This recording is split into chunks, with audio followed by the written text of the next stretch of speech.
Mr. Howell, will you deliver our invitation tonight? And Ms. Peterson, our pledge of allegiance. Let's bow our heads. Dear Heavenly Father, we're just so thankful to be here today. We're just thankful for this wonderful, warm summer day. Thankful for those people around this table, our administrators, our teachers, our staff, our students. We're so thankful that you continue to look after them and keep them safe. Lord, just help us to get ready and prepared to start this new school year in the next couple of weeks. And Lord, be with us in all that we do tonight. We pray this in your precious Son's name. Amen. Amen. I pledge allegiance to the flag of the United States of America and to the republic for which it stands, one nation, under God, indivisible, with liberty and justice for all. I welcome you to tonight's meeting of the Jackson County Board of Education. We will discuss the business and financial needs of the district. Later on, we will consider a closed session for executive session to discuss some business, personnel, or legal matters. At this time, I'll entertain a motion for consent agenda items. I'd like to make the following motion for consent agenda. Item 7D, 1, 2, 3, and 5. E, 1 and 4. F, 1 through 18. 1 and 24. G, 1A, B, and C. 2A through E. 4, A, B, and C. H, 1A and B, 2A. Then J, 1 through 16. K, 1 through 30. And L, 1 through 9. You've heard consent agenda items in the form of a motion. Is there a second? Second. Madam Peterson, all in favor? 5 and 0. Need a motion to approve tonight's agenda. Motion. Motion by Mr. Howell, Second. second by Ms. Smith. Any changes or discussion? Need to change that item? Jack, to switch out? However, we can do it without the least confusion. The least confusion. Okay. Just for the purposes of tonight's meeting, we will be taking item F22 and F21 and swapping the order of that approval. That's F21 and F22 will be swapped.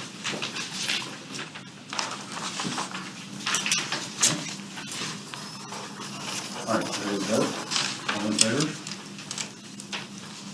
All right. I need a motion to approve. Well, Jack, do we have everybody here on the June 9th meeting? No, Mr. Dudley was absent. Yes, sir. Mr. Bailey cannot vote on tonight's June 9th meeting minutes. So I need a motion to approve the June 9th meeting minutes. Motion. Motion by Ms. Peterson, Second. second by Mr. Howell.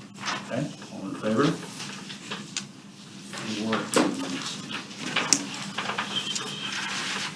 And acknowledgements. Mr. Beck.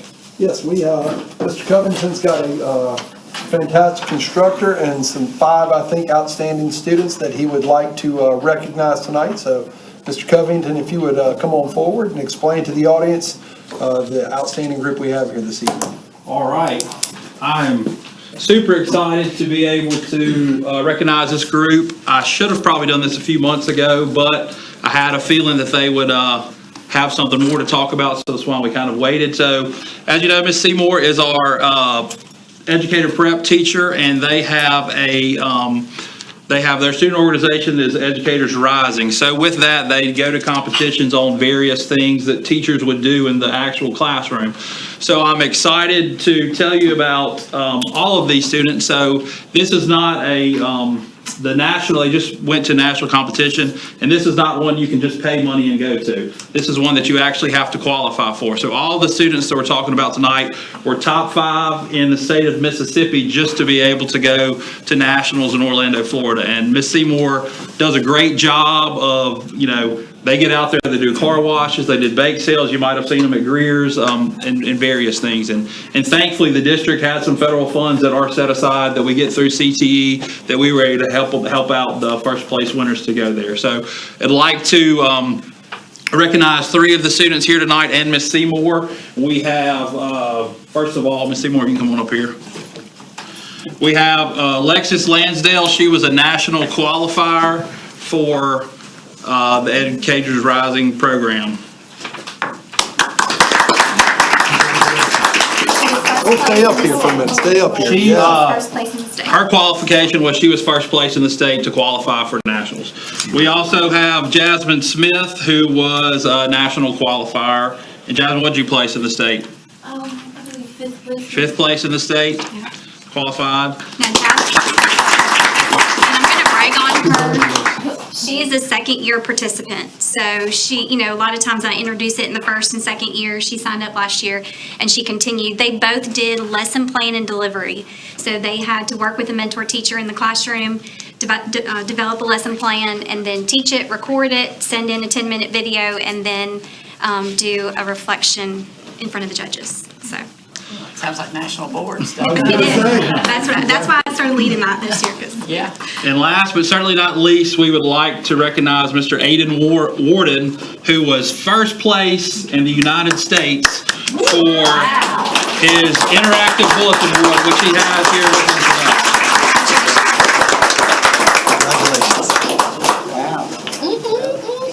He had an interactive board. I tell you what, let's let the board have a peek at that too there.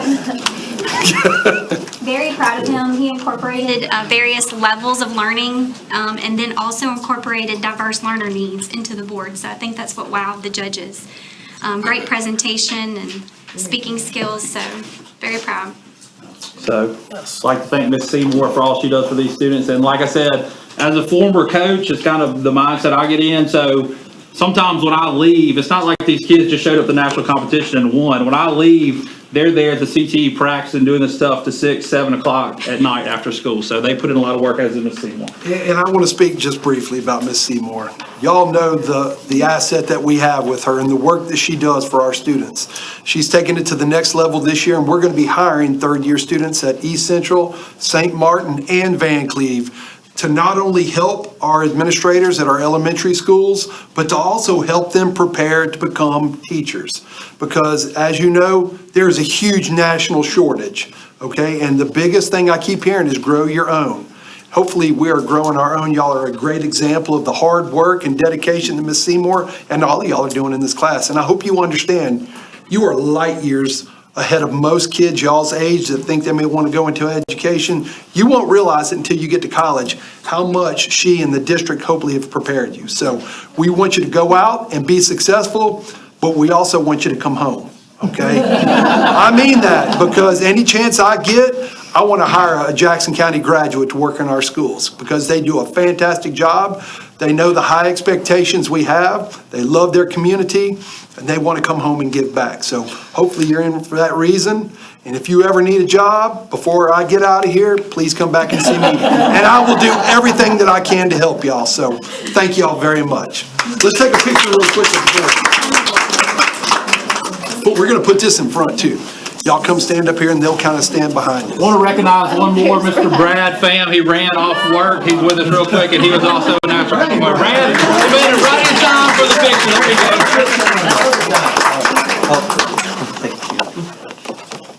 Mr. Covington, you got to get in here somewhere. Yeah, why are you leaving me? Come on. She'll squeeze everybody in, don't worry.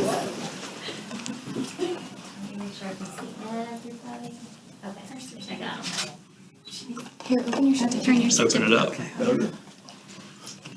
you gonna add the end, set and go? That's pretty cool. Ready? Thank you. Thank y'all for your dedication.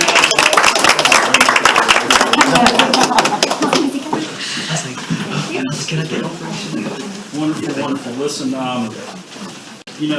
historically, people have not viewed education in Mississippi very favorably across our country. I appreciate the work that Mr. Covington and his team put together, and certainly the results here in letting other people know that we can be on top. Absolutely, I believe that. They do a good job here. And I believe that we do a good job at Jackson County School District, so thank you guys, we appreciate that. Thank you. Are there any public comments? No, sir, no one for public comments. Okay. We'll move to the construction update then. And y'all are more than welcome to stay if you want to see how the board meeting works. That can be part of your curriculum, but if y'all need to leave, y'all feel free at any time, okay? Sorry about that, Mr. Lee. All right, good evening. So, another good meeting, update tonight. So there's 2 CTEs, they are substantially complete. So furniture is in, St. Martin is being moved in, East Central. Both contractors are working on punch lists. And we'll probably be doing that, for the next 30 days or so. But once students and staff gets here, they'll work around, them and back in the evenings to finish up whatever needs to happen. But we should turn those over on time, so. Good. Good there. St. Martin bleachers, again, primarily complete. We've got some sidewalks and some fencing left to do, and that's really it. So, again, that one's, for the most part, complete there as well. St. Martin concession is still progressing along. I've got some pictures that you can see, but all the blocks up, the roof's on. Insulation was going in this morning. They'll be starting on the outside trim and hopefully setting doors and windows next week. So that one's still progressing. Are they gonna, I've noticed there's a bit of a road that takes out to the concession stand there off of that little parking area. Is that Yes, gonna be a paved section? Not that. That's a temporary road, and my understanding is that field gets used. And so y'all did not want to lose that field, but we are. Yeah, we need to feel, but what we're doing is that sidewalk that we've got going to it, we've reinforced it so they can back up trucks to get That for was my delivery. concern, Yes, sir. being able to deliver. Yes. Supplies and Yep. such. So it won't get, you won't have, although we talked about, but as of right now, there's not vehicle access all the way to the building, but there's vehicle access to a point, and then there's a 6-foot sidewalk that you can take a dolly. We felt it was a good compromise, so we can save some field space. I just had to ask the question. Yes, sir. Yep. East Central roof, hopefully y'all haven't heard anything about the East Central roof, but it's all going. It's all going. So just trying to learn to watch weather forecasts and battle those things, but it is moving. They are getting a lot of the tear off done, a lot of the dirty tear off done before students get back. The 2 issues they have had for keeping a tally on kind of what they need to take care of after the fact, and so far they seem to be willing to do whatever it takes. So it's one of those things, just working through it. Have we seen any issues with that No, ma'am. floor in the gym? No. Then also we had, the cafeteria had a downpour too. So there was some tile work that had to be replaced and things of that nature. So everything that's being done, we've got a running tab that we will be reimbursed for it, so. Yeah, we'll just continue trudging along. So this is St. Martin CTE, just some pictures of everything finishing up. On the right, that's RC Central there. That's the roof. Bleachers. That's St. Martin concession. So restrooms in there, how many restrooms are we gonna have on this in the concession stand? Is it gonna match the same as in the old home side? Yes. I think There's more. I think we have more than what we have. One building. But the seating capacity is more.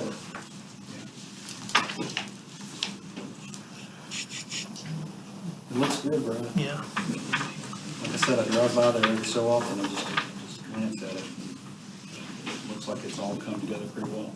Yeah, I think I'm happy with the 2 CTEs. I think they turned out really good.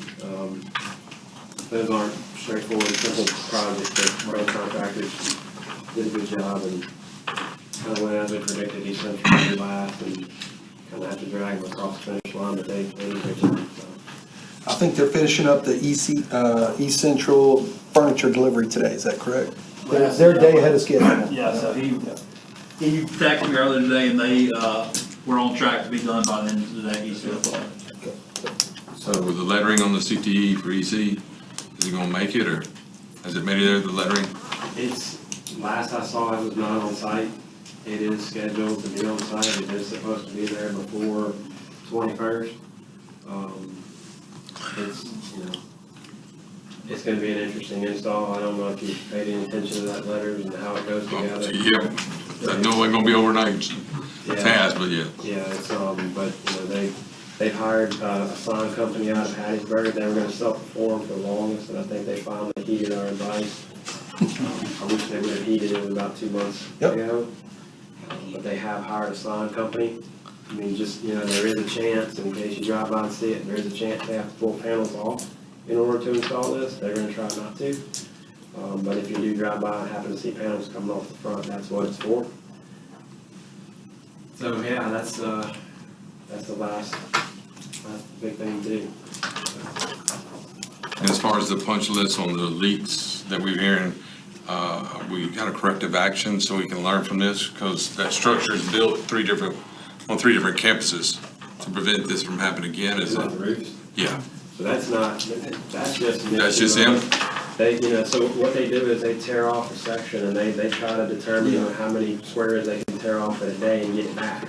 So they tear it off, and before they can get it back, it rains. Okay. So it's just poor watching the weather. And well, I can also think Ms. Smith can attest, they've had some surprisingly heavy downpours that have come out of nowhere. I mean, for that matter, that's been all over the county in June. I just, my goodness. It has, but it's nothing to the weather. And But at the end of the day, they're responsible. That's why they're gonna have to cover the cost for it if anything happens, and they know that. they have tarps on the roof, but the rains that we've gotten, that's our plan.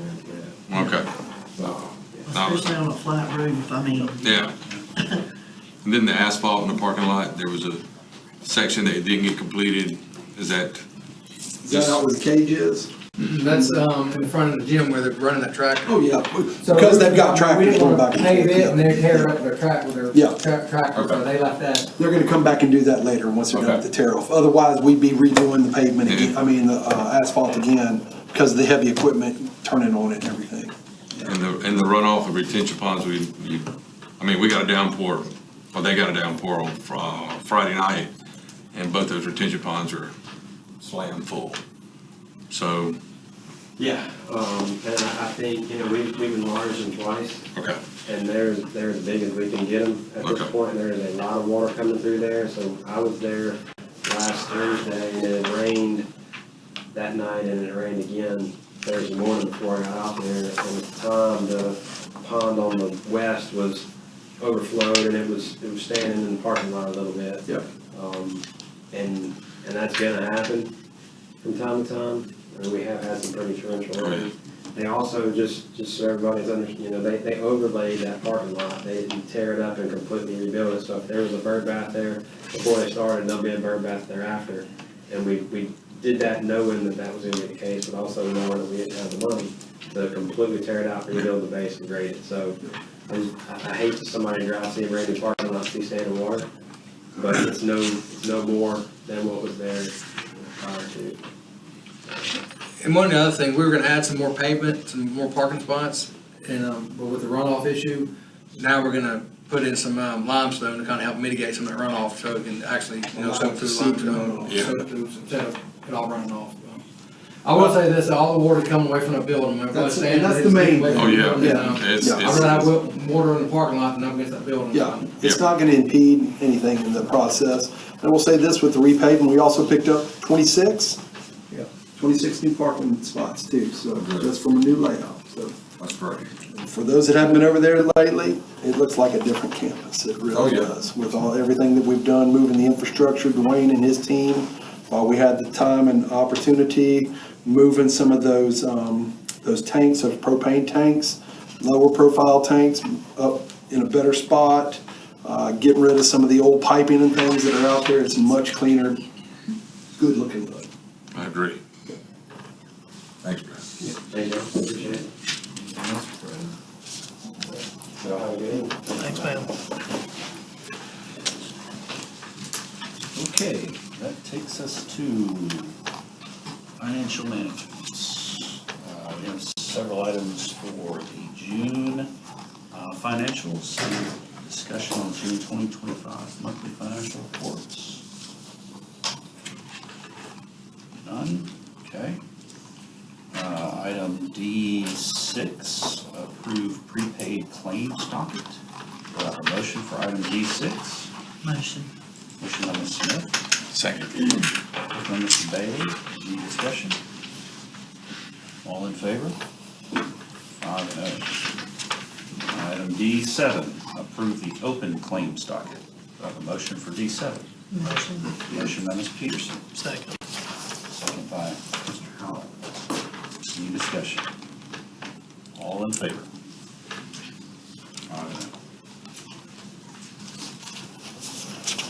To item E3, approve 2025-2026 annual supplemental recommendations, athletics, sponsors, and other supplements. Mr. Peterson stepped out for this.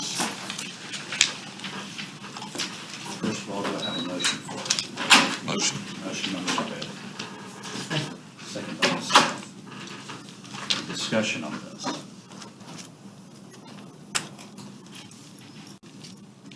Discussion on this item? We're ready to vote. All in favor? 4 and 1.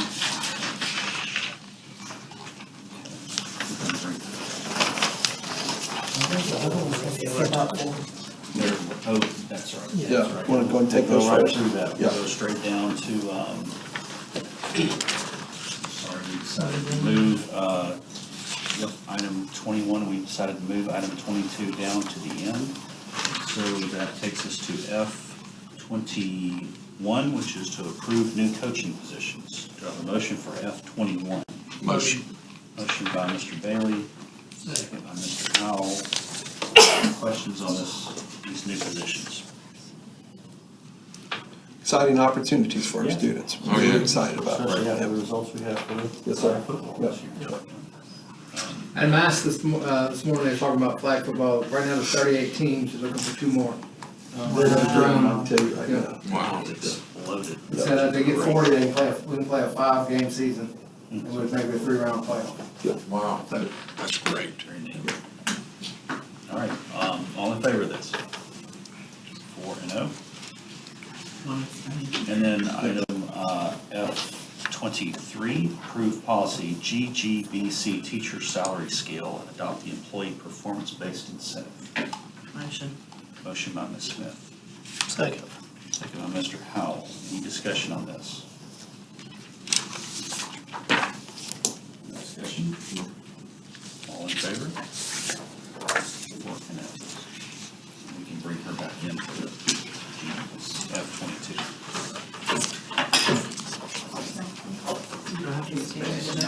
Just knock on. She got a badge? Yeah. Got mine. She knows it all. All right. Wouldn't let me in. Uh, You know how the superintendents are. I promise I wasn't sitting here. So we're on item F22, which is to approve policy GGBA salary scale administrator. We're all, so we have a motion for F22. Motion by Mr. Howell. Second. Second by Mr. Bailey. Any discussion on this item?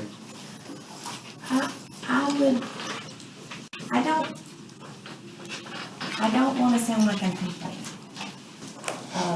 or trying to stir trouble. We have a really good district. I went through, I don't know, 10 different school districts' websites. Our website is hands down the best. User-friendly, easy. I mean, everything's right on the front page. It's great. All of our schools are listed the same way. It's easy. It's just easy to operate. It's great. our special ed program, we have people who move to us, to our district, just because they want their children served in our schools. Our federal programs department, top notch, national recognition. I mean, I could go on and list every department. We're great. We are just a great district. And I understand that we can't pay everybody what they're worth, because truly, I've worked in retail, I've worked at the post office, I've worked at Keesler Air Force Base, and I've worked in the education department, or education field, and hands down, education is the most stressful job you will ever have. And teachers and administrators, they just get it done. Even if they don't get a pay raise, they're just gonna get it done, because that's what they do. But I wanna see it fair. And so when I'm looking at this today, I believe our high school principals need a pay raise. I do. But I keep seeing in elementary school where a principal has to evaluate 40-plus employees because they have 80-something employees, and that pay raise is only 1,000. And that hurts me. That hurts my heart for them. I want them to be recognized just like the high school principals. So I looked at comparisons across the coast, and our elementary principals are paid relatively comparable. A little below, this will bring them up to about the coast average here. But the school size is significantly higher at St. Martin East, Van Cleve Lower, even the upper elementaries. You know, the only other schools that really compare are Ocean Springs, who pay, $8,000 more for their elementary principals. A couple of other places that pay $6,000 more. So I wish that we would be able to provide the same increase for the middle school and the elementary as we are to the high school. I want them to get it, but I want something for the principal who has 87 employees and IEPs and TST meetings. Those are required by the state for the principal to sit into. So when you think about, let's see, Van Cleve has 168 IEPs and then 57 Tier 3. Tier 2 used to be required. I don't know if Tier 2 is still required for the administrator to sit in, but Tier 2 used to be required for an administrator to be available. So now you're looking at, 210 required mandatory meetings. And we are way below what the other schools our size are paying for elementary principals. And maybe I see it differently, but, I didn't want to be a high school principal. But if I had to go to a ball game or sit in a meeting where I had to talk to a parent about the difficulty that their child is going to go through for the rest of their life, and what I want to be able to do to help that child, hands down, that is much more difficult than attending the football game or the basketball game. I'm not trying to make it light. I hope I don't upset any high school principal. That's not what I'm trying to do. But the burden on those elementary principals and the middle school principals even, because the number of IEPs and TSTs is still pretty high at the middle school. I just wish it were a little bit more equitable. We have high schools where they are supervising, there's an administrator for every 15 employees. And Van Cleve is one administrator for 43 and a half. Well, we're getting ready to put forth a policy for Title I that says we make it equitable. That's huge. That's not 15 to 20 or 15 to 22 or it's 15 to 43. That's significant. And so I'm a little concerned about that. You know, is there anything we can do? Well, you know, Ms. Peterson, I agree. I've worked in all three levels, elementary, middle, and high school. And I will tell you that all three have their challenges and all three have their rewards too, you know. What I'm basing numbers on is the competition around us, not just Ocean Springs or Biloxi, but coast-wide. What are people in general paying elementary versus middle versus high school? Because at the end of the day, when we're trying to recruit and retain, although we know we may not be at the top, we don't want to be at the bottom either. We've got to be somewhere in between, because I do feel like we've got a great place to work. And I talked to a couple of administrators earlier today about this. And yes, Jackson County does have a lure because they know we have very supportive parents. We have great kids and we have good schools, okay? And we do well in testing, we do well in athletics, and we do well in the fine arts, you know? But at the end of the day, monetarily, these people have to go home and face and see their families and be able to pay the bills and do the things that other administrators up and down the coast. So I'm framing it solely on that, not to say that one group deserves more than the other, but the disparity between the elementary principals and the coast average and the high school, even with that raise that the high school are getting, they're still going to be close to $5,000 behind what the high school average is, you know. Whether that's fair or not, For the averages? I think there is about $9,000 behind the numbers I sent you earlier. And so even with this $4,000 raise, they will still be well behind their peer group as compared to the other two. Elementary will be right there at the level. Middle school, I think, if I'm not wrong, is going to be about $2,000 behind what surrounding middle school principals are making, but the high school is still probably close to $5,000 behind. It's what's happened, especially at the high school level. It is such a grinder with the volume that comes across their bow, so to speak, ongoing, and the complexity of the problems. A lot of people aren't wanting to go into high school administration because of it. And I think that's probably what's driven the cost up so much over the past 10 years with high school administrators. So I looked at the cost for, you had sent us the salaries. And so like Harrison Central High, they get 111. They have 1,500 students at their campus. And their admin teacher ratio is 1:27, which is higher than any of our three high schools. Pascagoula pays 122. Their teacher admin ratio is 1:27.75, much higher still than ours. So as the salaries go up in the high school for the other schools, their teacher admin ratio increases. I mean, we have a high school that has an admin ratio of 1:19.6. That's nice, very nice. 1:22, that's doable. And Vancouver High is 1:26.5. When we get over to the elementary, the size of the schools are typically much smaller. And then nobody on the coast has as high admin to teacher ratio as our district does. We are the highest. And yet we pay $6,000 less than Ocean Springs and $8,000 less than Bel Air. You know, there's a big gap.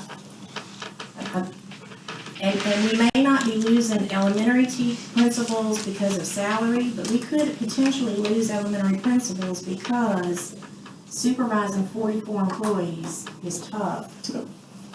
685 students, you know, Pascagoula, their schools are 170 kids, 120 kids, 140 kids. I know, I feel it. I've been in a place where I had 140 employees and, you know, over 1,600 students, and it's a lot of work. But it's also, part of it is when they accept that contract, they know what they're stepping into as well. And not to say that. High school too, though. Yeah, I agree, and I did. It took years off my life, I will tell you, but I think that what I've got proposed, although it's not perfect, I think it's a good starting point. And then again, next year, if we want to, step back into this, and Ms. Geiser tells me, yep, we've got some money where we can do that. If that's a priority of the board and yourself, then I'll be more happy to do it. But I think we've got to start somewhere. And if y'all feel like it's too much for the other groups and you want to balance them all, this is a policy, and y'all are the board here to set policy. I just bring recommendations of what I think, especially in comparison to what's happening around us, that I think this is a good point of getting us going in the right direction, so that we not only hold on to the good people that we have, but also retain them and recruit, as we've got some aging populations in our administrators, and we're going to have openings coming in the next 2 to 5 years. Could be a number of them that can go at any time. So retain them, holding on to them for a couple more years would be great, but if and when they do retire, if we don't have the salary to compete, people are not necessarily going to apply here then. It doesn't matter how great our kids are. And that's one of the things that I worry about in the future for us. So in our elementary schools, we have 6 elementary schools that all have a higher teacher ratio than any of our high schools. And yet we're proposing a $1,000 pay raise. That's what I'm proposing. And again, it's based on what the competition around the coast. That brings us up to the standard that those have. And I understand what you're saying is they don't have as many kids as us. Because some of them have extremely small elementaries, especially in Pascagoula. They'll have an elementary school with 100 kids in it. You know, I think we have to be more frugal with our money, because we don't have the funding some of these other districts do. And this is a way that we can do it and still provide an outstanding education for our kids and a good working environment for our employees, I feel like. Yeah, so most of the elementary schools that are our salary have around 400 as max, except, well, Ocean Springs is the next closest, but they're $6,000 above us. But the people who are our salary in the elementary have half of what, or a little bit more than half of what St. Martin North and Van Cleve have. So we pump kids in the schools. We have a K-3 school system. We have 600 plus children. You know, they're supervising almost 90 employees. And we're not offering a compensation to offset the greater number of employees that they're supervising, as well as the required meetings and all the other things. I just feel bad, and I'm probably gonna upset people if I vote against it. Then the high school principals are gonna think I don't like them. It has nothing to do with that. We have a huge disparity in our district, as far as day-to-day jobs. And, you know, I've been retired 10 years, and I work 10 hours every day. I never left before 10 hours. I can't even imagine what they have on their plates now. It seems like elementary always kind of gets overlooked. It's just, okay, I'm counting for them. I don't know what, I'm just saying it's just. Ms. Peterson, you're not advocating for them. Yeah. And that's your job as a board member, absolutely. Yeah, I wish we had a better answer. I don't know what it is. And I wish I had money to make us the highest in all of those areas. Okay, so take the assistant principal from St. Martin High, put him at Van Cleve Lower, and I'll vote for it. We definitely need to take a look at some things. Yes, ma'am. We're violating, or potentially violating, Title I right off the bat, because we're not equitable. I can assure you, this will not be the last conversation that we have on this, either with the board or with our team. We will definitely go back and look at it, and we will dig deeper into it, I assure you of that. The only thing about waiting until next year is that's a whole year they don't get a pay. Get you.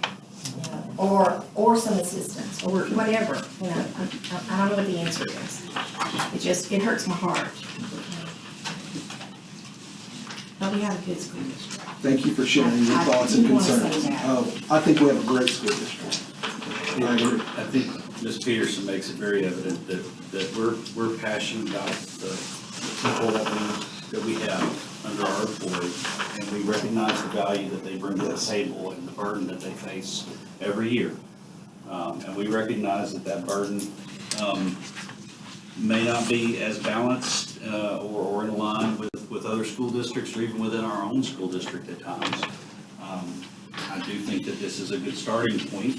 We can call it a starting point.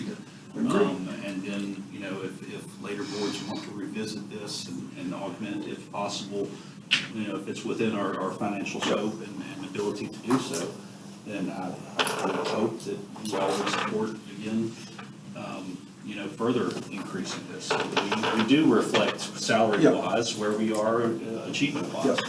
But not only with this, also with our teachers and our non-certified, and I applaud y'all for approving that. I mean, that was something that's been a long time coming. We've worked very hard to put enough money in the coffers to be able to do that in our budget every year. So the incentive pay, I think, is going to be good for all of our employees as well. Okay. Any further discussion on F-22? You ready to vote? No. I don't know what to do. Well, all in favor of F-22?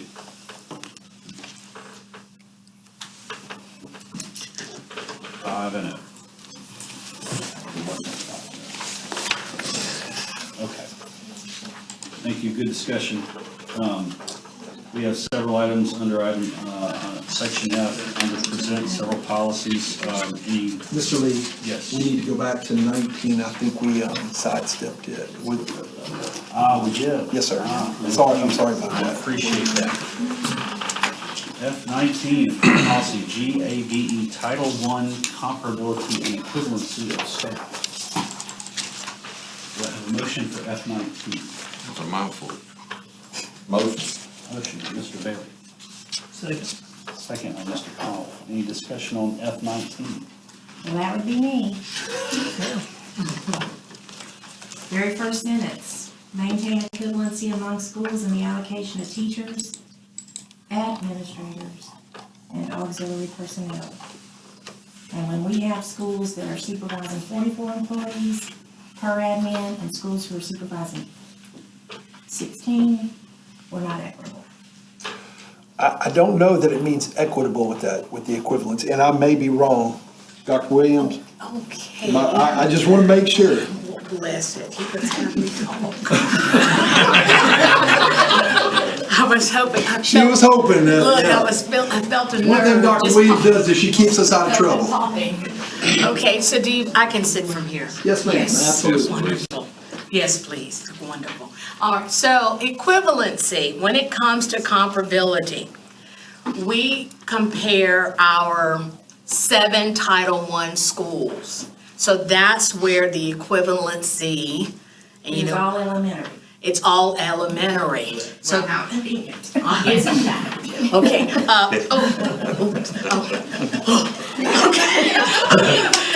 you know, I'm partial for the fact that, you know, I do understand where we were headed with the conversation. And so comparability, while if we had Title I schools across our district, K through 12, then we would be having the conversation that you just had.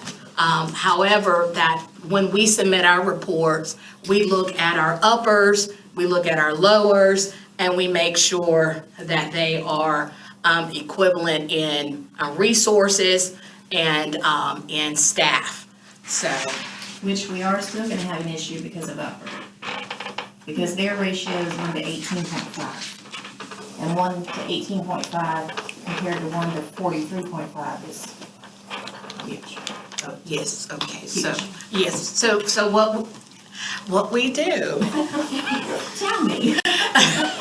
is St. Martin Upper, I mean, it's East Central, Van Cleve. Van Cleve Upper, we either use St. Martin Upper or Van Cleve Upper. One of the uppers is used to compare all of the other schools. So they only put the upper in one category in our comparability report, and then the other 6 schools go in the comparable, the other portion of this report. So there's only one school that's actually kind of like the school that everyone else is being compared to. I know it seems like Well, it you really, need math, No, I mean, I get what you're saying, so if we chose East Central Upper, for example, they have them 1 to 29. Still very different from 1 to 43. Right, and then there is a range. We have to maintain a 12 percentage point range of being unequivalent. So as long as we maintain that 12% range, and I can show you one of those reports, then we will get a green light to go. So we always meet comparability, simply because we give all of them the same staffing based off of the ratio that we put in. We do not usually go off of the amount of money that they're being paid. So that is the answer, short answer.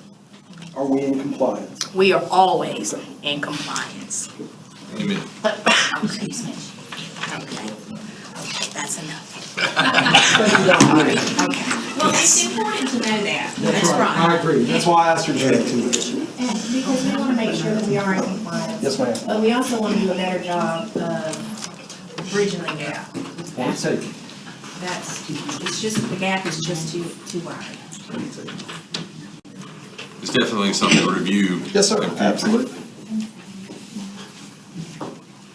Okay. Any further discussion? Okay, ready to vote. All in favor?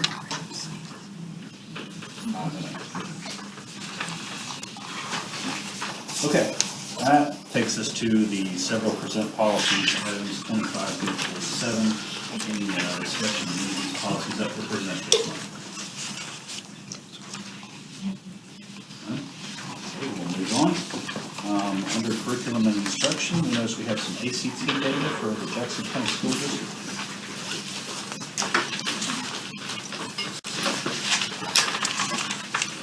Good evening. Good evening.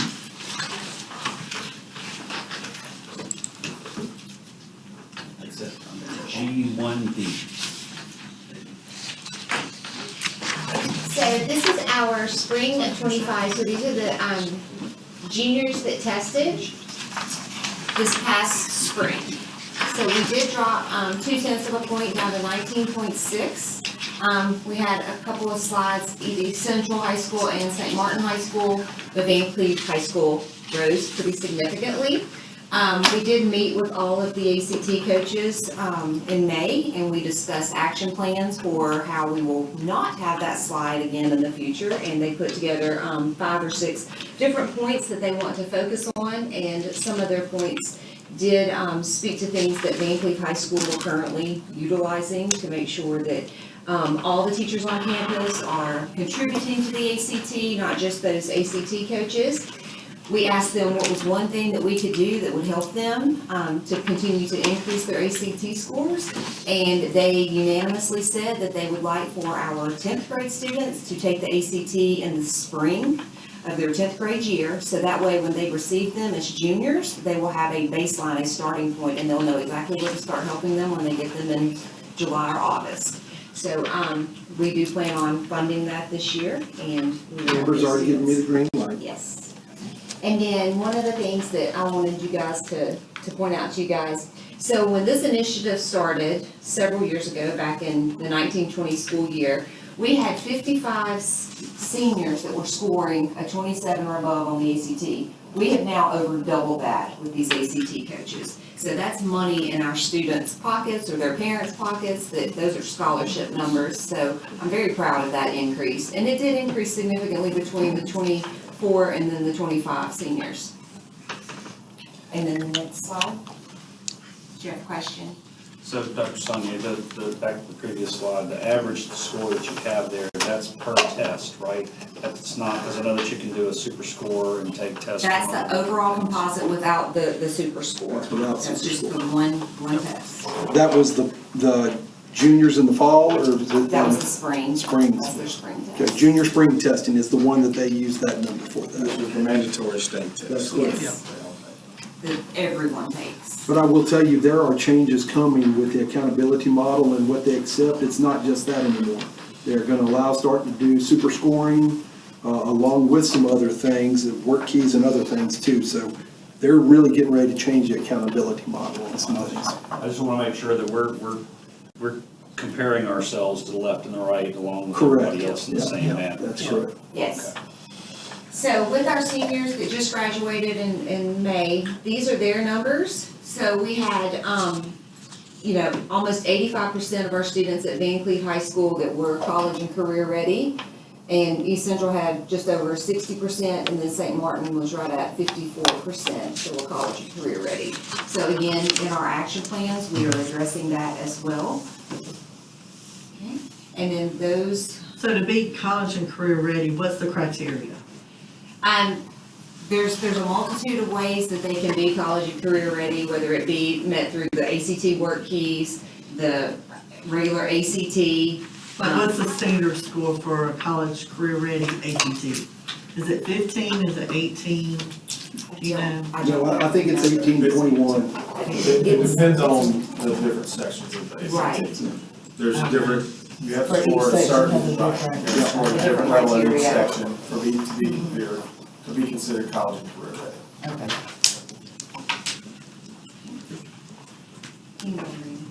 You can keep scrolling past that one, that's just a bar graph.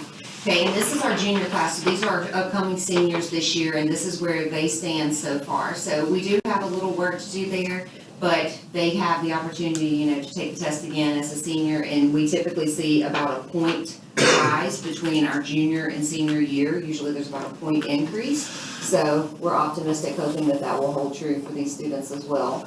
That's where you get your seniors that are shooting for, making that 30 club or above a certain number. So you get those students that are retaking the test again, and it usually helps increase the average. So we have goals set for the college and career readiness percentages.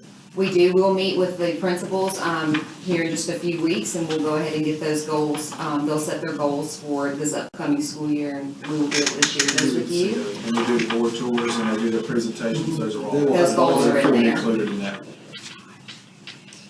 And then, this is the breakdown of each of the sub-scores, so that's between the fall and the spring test, that's the increases that each one of the schools made in each of the individual categories. And that's where, the super score comes in, so if the student does really well in math, they can hold on to that math score, and if they did better in English on a prior test, they can then pull in that score and help themselves.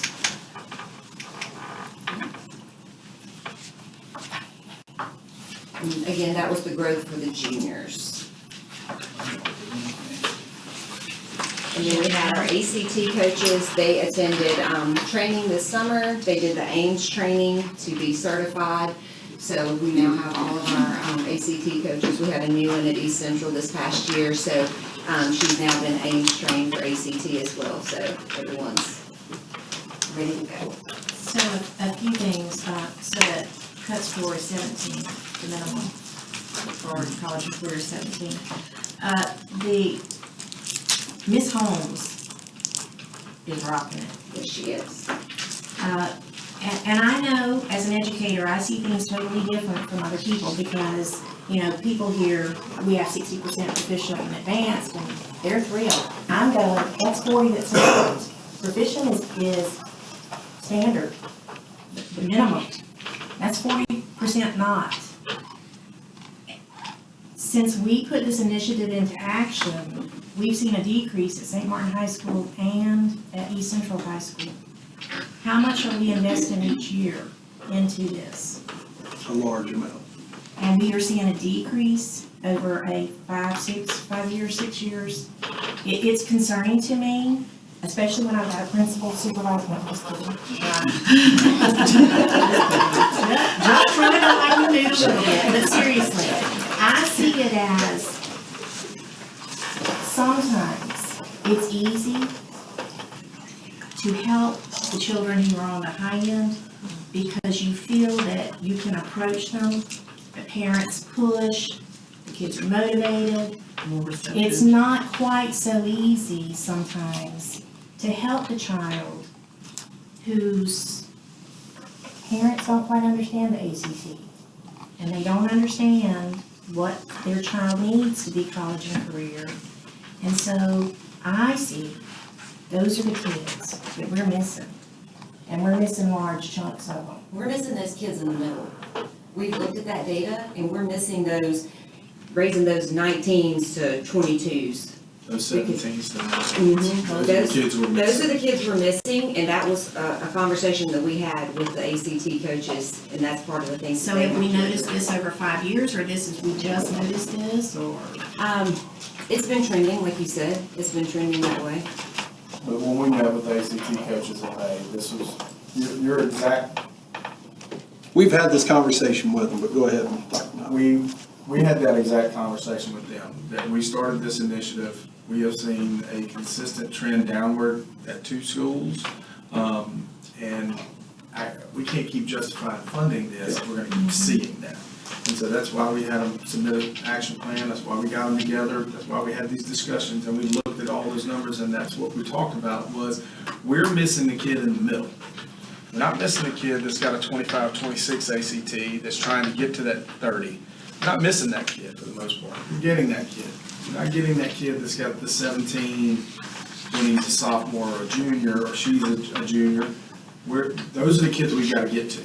And that's what we're shooting for this year. We're really angling to really reach those kids to help them improve.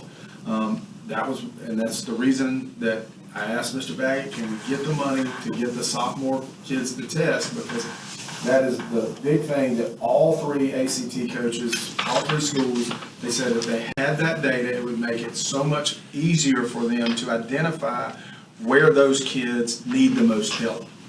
Because they're getting them the first semester of their junior year, and they don't know where they need that most help, because they don't have ACT data on most of them. So that's why we're doing what we're doing with them, is to hopefully build that capacity for them to be able to help those kids, because now they can identify easier where they need help. So how does the ACT coach work? Do they provide before school, after school, during school? What are we funding exactly? All of the above. And in the summertime? Yes. So the child who, so like I know my son CJ, he went to school before class and had ACT coaching. But how do we provide for the kids who can't get there before school and can't stay after? What do we provide for them during the daytime? They're scheduled, they have classes just like a So regular they get teacher an during the ACT day. class? Yes. And then, ultimately, our ACT coaches work with our other staff to help accentuate what they're doing in the classroom. And I think that's what Ms. Bonilla does an excellent job She at does. Van Cleef High School. She has gotten the other teachers on board, and that was a conversation that she had with the other coaches of the way she was getting her English department to help with certain skills, that she dissects their data and she knows exactly what those students need, and she goes and she talks with the teachers in the class and it's like, these are the skills I need you working on. If you have extra time, work on these skills with these kids. And the other ladies, they agreed that they needed to do more of that. Well, I know overall, it seems like, and this is a US issue, we're missing the boat somewhere in getting our children prepared for college or for work. And I don't know what the answer is. I've studied and I've read and everything, but it was alarming to me when I went to USM, Mississippi State, South Alabama. If anybody wants to send their child to South Alabama, contact me, please. The statistics are just horrific for dropout. It is alarming. And if we are not able to meet their needs, which thankfully we have a CTE program that we've increased by the good graces of the Board. and the legislators and everybody, I mean, this is a whole big, we're missing kids. I feel like, as a nation, when the dropout rate for a college is greater than 60%, that's alarming to me. What would we do if a school district had that? They're gonna shut us down. There's a huge variety of factors. We wouldn't be on the board. Yeah, that's right. That Been don't taken over. necessarily Yeah. have one-to-one, but Well, so it's difficult to say, oh, you're failing and you're not performing well, because there are there are life circumstances, there's financial impacts, there's family emergencies and whatnot. It can take a school from a senior or junior from a college or university and take them out of that schedule. Well, these are just freshmen's. So for freshmen's entering, the dropout rate for them going their sophomore year, the dropout rate at some of our universities is as high as 60%. They don't go their second year. And it's been that way for a while. Yes, it Yeah, has, that's been- because so much so that now they don't even factor in getting a degree in 4 years, they factor it in 6 years. Because so many kids have to take an extra year because they can't catch up, or, I don't know, it's just, as an educator, Well, I think it's there's a lot of alarming. factors in that. I think, you know, we, as a society, we have really pushed the fact that you gotta go to college. Exactly. And it's not for everyone. It's And not the fact of the for matter is, it's not, that's not, like you say, it's not for everyone. And people get there and they figure out, you know what, I don't really wanna do this. And I think that contributes a lot to the dropout And they don't know rate. what they wanna do. Well, let me advocate very much so, and I know that we're getting way off topic here because we're talking about ACT school. That's all right. But I think this ties into it. There are, I know, a number of financial burdens that students face, or the fears of getting behind on student loans, which has been in the news quite a bit. And so the actions I think that we take to try to get these ACT scores up so that they can at least get these minimum good scholarships at a local community college, which offers them a tremendous amount of resources and guidance and ability to figure out what they want to do with their degrees, as well as financial incentives to get there. I think that that's where the real heyday in terms of our local investment comes from. So I'm a huge advocate of our local community college.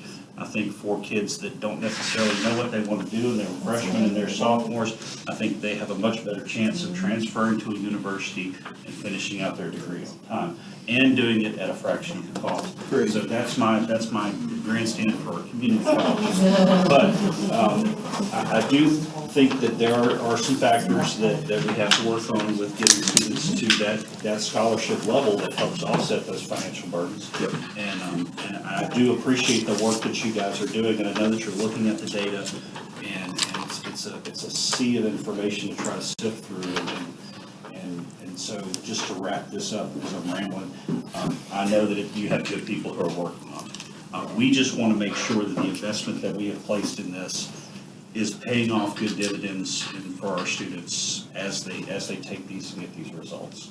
And if the board sees that it's not paying off, I completely understand, but we will still have to have those college and career readiness courses covered, because that's what they technically teach. So those 4 teacher units would still be there, they just wouldn't be offering the extended ACT tutoring and the summer tutoring. So just, there are options if you guys choose to go a different route. But I will say with the accountability model, and they're going to put more weight on the ACT and the work keys and the CTE completers and the JROTC completers. The model is changing, and it's not just for how many kids you have meeting it. It is also, you get so many points for kids that score from that 15 to 17, from the 18 to the 20. So it's a gradual step point, and to your point, those kids in the middle, you can't forget about those, or they will sink you and sink the district. So we have to pay attention to them. Same concept with your growth and your growth for your low 25%. You cannot ignore those kids, or we'll be in TSI or ATSI for ACT, basically. Okay? So we have to pay attention to it. We understand and we agree. We've started taking measures already to make sure that we are paying attention to those kids.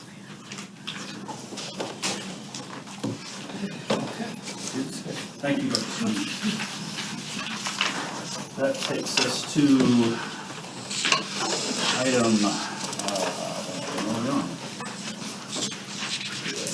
G3A, the Student Services Federal Programs, end of year school improved presentation, TSI, ATSI.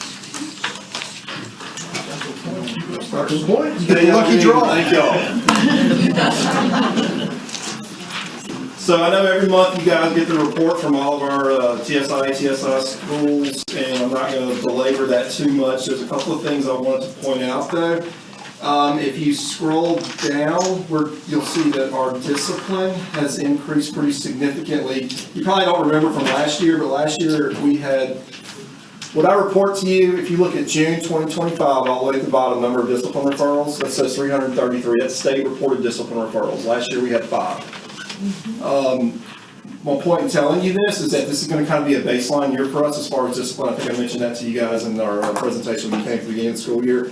And so just bear with me on that. Okay, so what I'll be able to do is dig in and kind of see what's going on with the school, where we need to improve. The other thing that I wanted to point out to you real quick was that we had a carryover in our allocation of about $33,000. You'd have to scroll down a little bit more for that. And we were able to carry that money over into this year, and we're doing something different with our funds.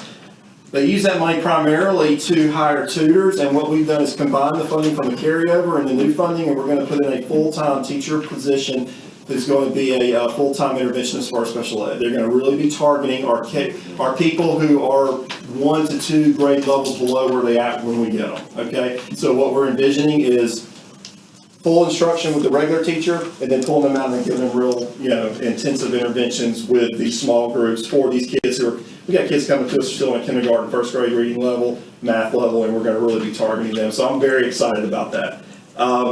Couple of things that have really worked for us: high quality materials and PLCs. We've been reviewing those, making sure that we're still doing what we need to do with that. We have allowed for a proper utilization of our teacher assistants, which is something that was relatively new. When I say that, is like letting them get in there and do what they need to do, not using them for substitutes. This Kelly's business is going to really help us out with that too going forward. We've increased our time to allow teachers to collaborate with their subject area departments, and that's really it. Questions? All right, thanks y'all, that was easy. I was nervous. I just thought you had an energy drink. Mr. Bailey, he's like that every day. Don't let him fool you. He's wide open. So you can get drunk on that, huh?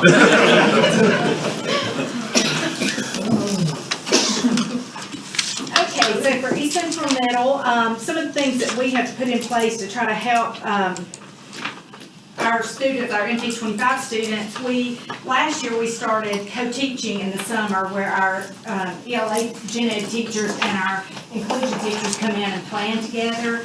And that was very effective, and we continued that into this summer. They're able to come in and look at the students they're going to have on their caseload, get with those teachers, work, make plans, go ahead, and before day 1 of school, they already have plans in place for these kids, and it's been a great success. Also, summer tutoring, and this year we actually have more students coming. We offer summer tutoring to every one of our special education students. Last year we didn't have as many as I hoped we would, but we had a good number for it to be the first year. Did a little parent survey. The parents of the students that came loved it, felt like it really, especially for the ones coming up from 5th grade, made a huge difference in the transitioning of their students from 5th to 6th. And a lot of times with that group of students, those transitional times and just trying to get them settled can take a few weeks, and really getting them settled in before you really can pinpoint where you need to be going with them. So we just brought them in, did some tutoring with them, started introducing grade level vocabulary and some of the standards that we knew right off the bat that they were going to be expected to master, and showed them around the school, and that was really effective for some of our autistic students who sit in the Gen Ed class. Saw, parents who were so nervous about them coming to middle school be able to just relax, and I watched those kids as some of those kids were able to help other students on campus make it to where they were going. So I can't say enough good things about that. That is something I will continue for as long as I can, because I really believe it's effective. And then as far as, trying to build teacher capacity, we brought Bailey ELA in for 7 days, and there's only one person that we want when we get Bailey, and that is CC Bradbury. She is a wealth of knowledge on the scaffolding document and state standards. You can tell her, our students miss numbers, whatever, on these standards. she can look at those questions and literally, without even looking at a scaffolding document, tell the teachers, I can tell you what you didn't teach. You missed this part of that standard. Go back and look, and without fail, our teachers can go back, reteach that, and on the next benchmark, those students, we have a higher percentage answering those questions correctly. So I believe that she has been a world of good for our ELA teachers. And we've also, we had 2 part-time interventionists last year, and I know Ms. Smith knows this lady, Ms. Wendy Porter. She is one of the interventionists. Ms. Porter taught at the middle school for years and years, ELA, and did a phenomenal job. Actually taught my children, so she is one of our interventionists part-time, and she wanted to come back this year, so we did use some more of our school improvement funding for 25 to bring her back. And then we have an elementary background teacher that came in with us last year who will be back, and she brings to the table a lot of the phonics base, the starting from the bottom, where some of these kids have missed phonics and different things they need to be able to read. Because when you get a student in the 6th grade that's still reading at a 3rd grade level, they're never going to be proficient on a test if they can't read it. So for some of these students, we have identified the ones that really need those basics, and she works with those students, while Ms. Porter kind of bridges the gap with these that are a little higher, that they just need something extra to get them there. So we really think we have a great thing going between the 2 interventionists. I think we have found what's really working with them, so we're excited to have them back.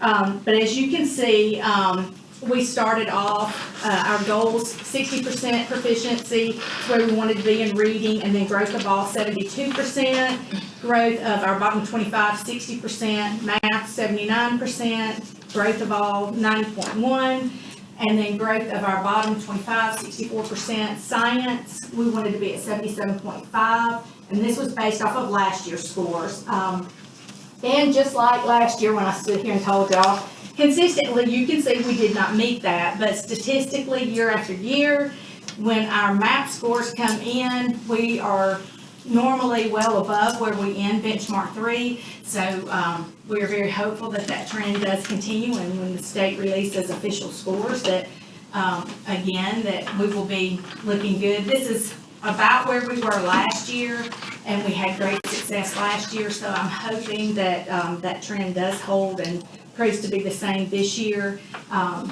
We've really seen some growth with our SPED students, and that is a part of that bottom 25, but you know, you can just tell in everyday classwork and in weekly tests and Master Connect tests and things, we are seeing growth with that group of students, so that's exciting. So that's what we're doing. Are we keeping Master Connect? We are. Yes. Any questions?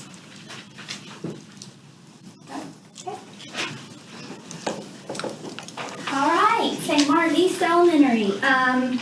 We are really excited. We've got some changes coming up that we're going to implement next year. We are going self-contained in 3rd grade. Historically, for the last several years, the 3rd grade teachers have team taught at St. Martin, but we're going self-contained this year. We've got 2 new curriculums, HMH and our Vision Math, of course. With our school improvement funding, we hired an interventionist, Ashley Campbell. She has 15 years teaching 1st grade. She's amazing, so we're going to put her in there. We also hired Olivia Fayard. She was our kindergarten, 1st grade special education inclusion teacher. She's going to be one of our interventionists. Both of those ladies certified, amazing. We are hiring some more 3rd grade assistants to help our teachers out.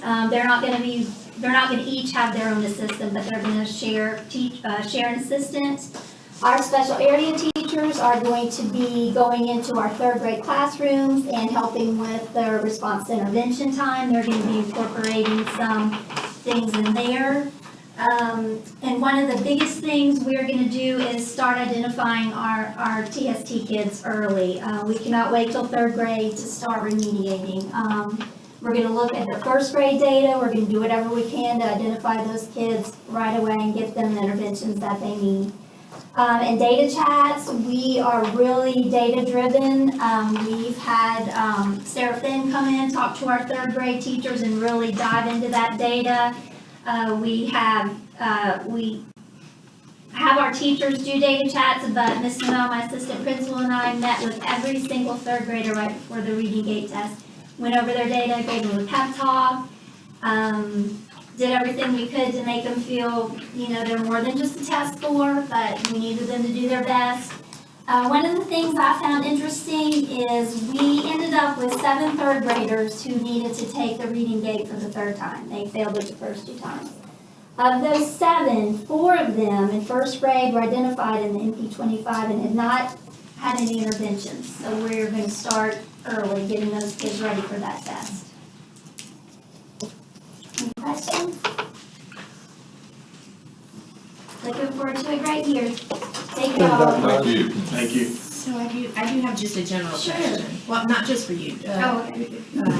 So does the state still require a minimum amount of time that is provided for interventions in all schools? And is it still? Yes. And are we?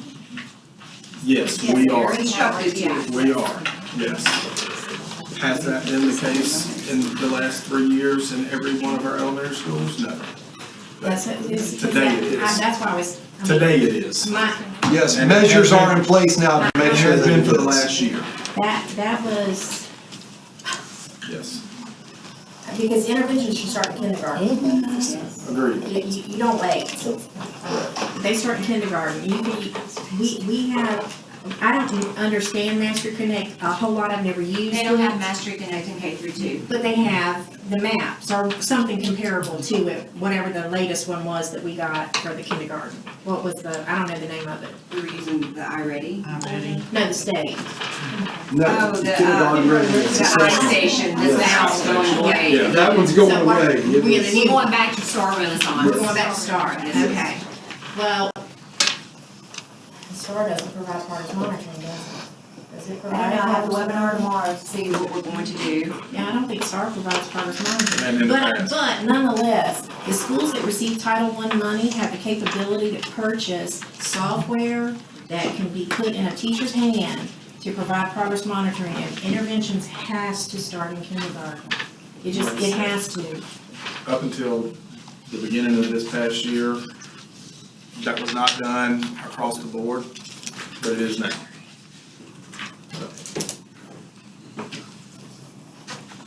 And a couple hotspots. Well, We I got it mean, fixed. data has to come in, and we've had change in administration and change in curriculum, and if it was all really easy, then no school would struggle. But we're dealing with human beings, and you brought up, there's life factors and all kinds of things, and you can't see inside the human brain to see what's going on inside a child's head. It's not an easy fix, I will give you that, but We one gotta thing. start early. Well, you have to put into place the things that can almost guarantee the best success. And that means early intervention, tier 2, tier 3, and poor Miss Sonia had to put up with some crazy grandmother just itching to get her granddaughter into interventions, but I just believe in it. I just believe in it, I really do. We agree with you. I do. Mr. Ellis. This is something, excuse me, not new, you'll see it each month, we set lofty goals, based on benchmark 3, headed in the right direction, we'll see. We also had co-planning sessions with the SPED teachers and the math and language arts teachers. One thing we also do is, we've kind of limited the electives with 6th and 7th grade, the 6th and 7th grade teachers, not teachers, 6th and 7th grade students take reading as an elective. Now, we do have band, and I push band, and I think St. Martin has a good band program here. And we do have art for select kids, but basically every kid in 6th and 7th grade is going to take reading. Just trending in the right, as far as getting out of school improvement. So over the last few years, because it's a 3-year average, and you drop the lowest, the score every year. In 21-22, St. Mark was 60 points away from the cut score. 22-23, they were 73 points away, and then this past year, 42 points away. We're dropping one of the lowest averages this year, so hopefully that'll come up. Actually, the lowest, it was a 190. Last year we were 315. We'll see what we are this year as far as going with the cut score. That's. Do you have any questions?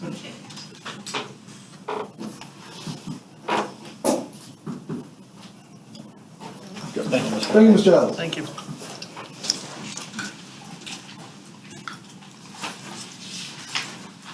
Good evening. Well, today I will say before I get started, I have first dibs on Brad.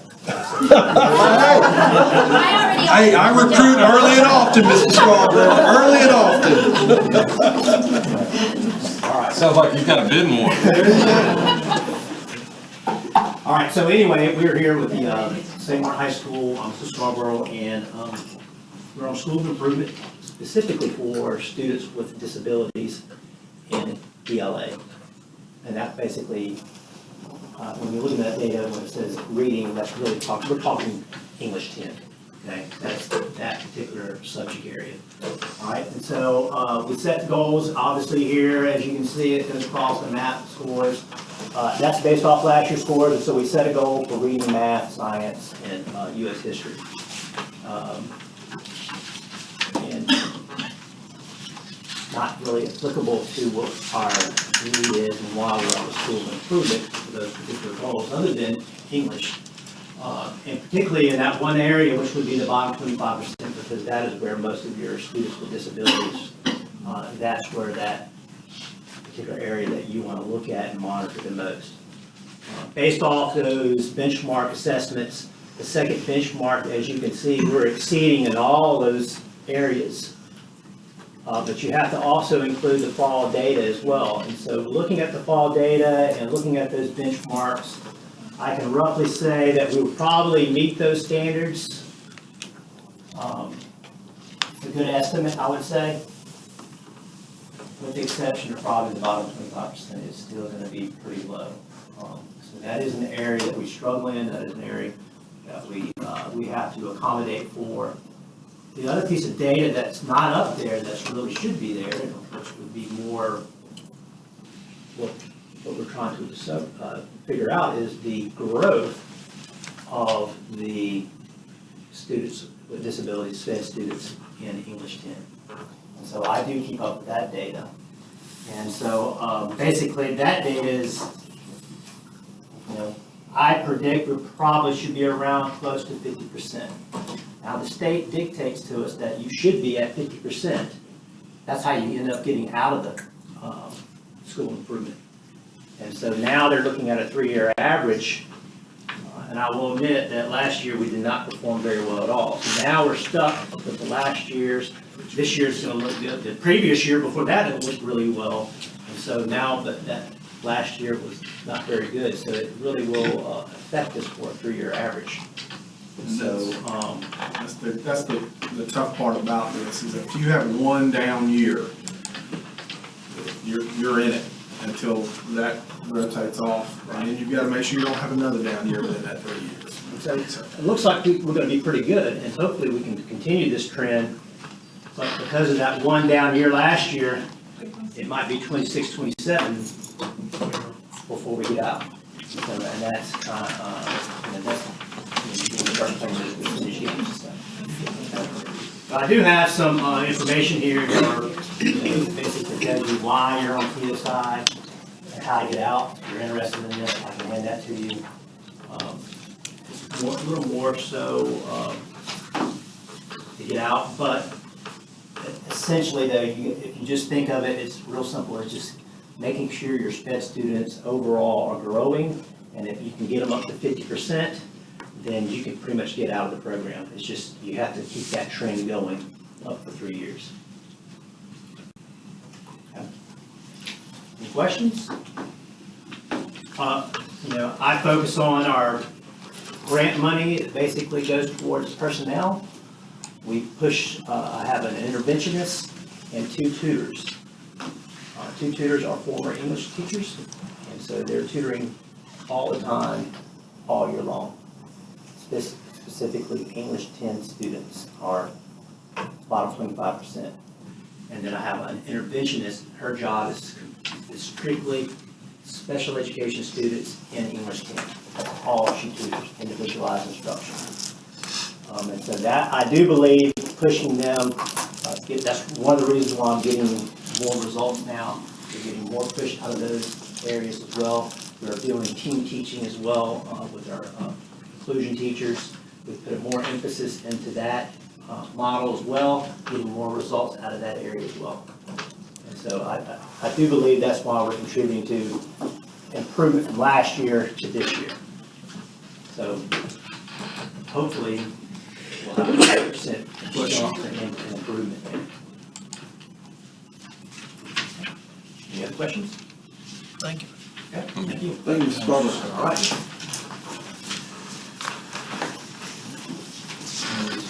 Will be an A-rated school district, several A and B-rated schools. Do we have any? We're not the only ones. Do we have any that's expected to roll off in the next year? We won't know until we get official scores. Scores back. Yeah, and the cut score does move too. That's right. So it's really a moving score. It's hard to predict. You won't know the cut score until after all the scores come in. And it's not official, but they are having discussions on perhaps they need to change the model of how you are getting in and can get out too. Because it's not just us, again, that are frustrated. There are a lot of A schools out there that are in school improvement. Okay, moving along then, under operations and support, information technology, H2B, have present AI initiative.